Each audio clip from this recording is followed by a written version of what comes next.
આજે સવારે અમારા આમ આદમી પાર્ટીના કાર્યકર્તા, તાલુકા સંગઠનના મહામંત્રી અને કાલસારી જિલ્લા પંચાયત સીટના આ ચૂંટણીલક્ષી ઇન્ચાર્જ એવા હરદેવભાઈ વિકમાને એક ફોન આવ્યો અને એમને એવું કહેવામાં આવ્યું કે તમને પૈસા આપવામાં આવશે, તમે ગોપાલ ઇટાલિયાની વિરુદ્ધમાં આક્ષેપો કરતો વિડીયો બનાવવાનો રહેશે અને એના બદલામાં તમને પૈસા આપવામાં આવશે 5 લાખ રૂપિયા. હરદેવભાઈ વિકમાએ અમારી પાર્ટીના મનોજભાઈ સોરઠિયાનો સંપર્ક કર્યો, મનોજભાઈને હકીકત જણાવી.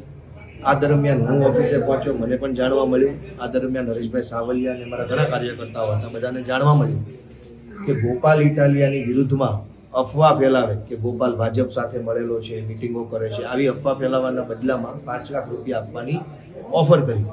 હરદેવભાઈ વિકમા એક ખેડૂતનો દીકરો છે, ઈમાનદાર માણસ છે. એણે કીધું કે આપણે આ રૂપિયાનો ખેલ ખુલ્લો પાડવો જોઈએ, આનો પર્દાફાશ કરવો જોઈએ. ગોપાલભાઈ, આપણે શું કરવું? તો અમે નિર્ણય કર્યો કે આનું સ્ટિંગ ઓપરેશન કરવું જોઈએ. એટલે અમે વિસાવદરમાં વિડીયો કેમેરાવાળા, મોબાઈલ અને વિડીયો કેમેરાવાળા બોલાવ્યા.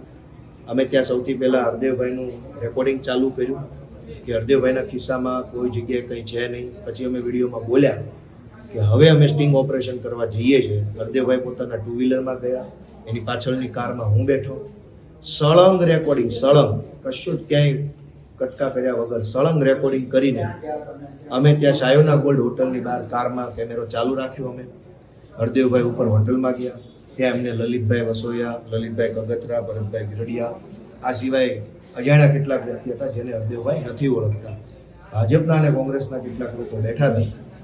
એમણે હરદેવભાઈને કીધું કે તમને 2 લાખ રૂપિયા આપવામાં આવશે, તમારે ગોપાલ ઇટાલિયા ભાજપ સાથે મળેલો છે આવો વિડીયો બનાવીને આપવાનો રહેશે.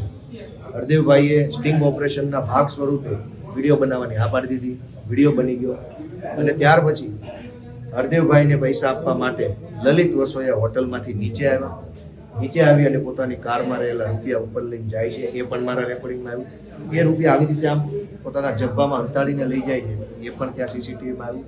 અને ત્યારબાદ હરદેવભાઈ ત્યાંથી હોટલથી નીચે ઉતર્યા સાહેબના બોર્ડમાંથી અને અમે કારમાંથી ઉતરી કેમેરા સમક્ષ બધું રેકોર્ડિંગ કરી લીધું. મિત્રો, આ ઘટનામાં ભાજપ અને કોંગ્રેસ બંનેએ ભેગા મળીને રૂપિયાનો ગંદો ખેલ ચાલુ કર્યો છે.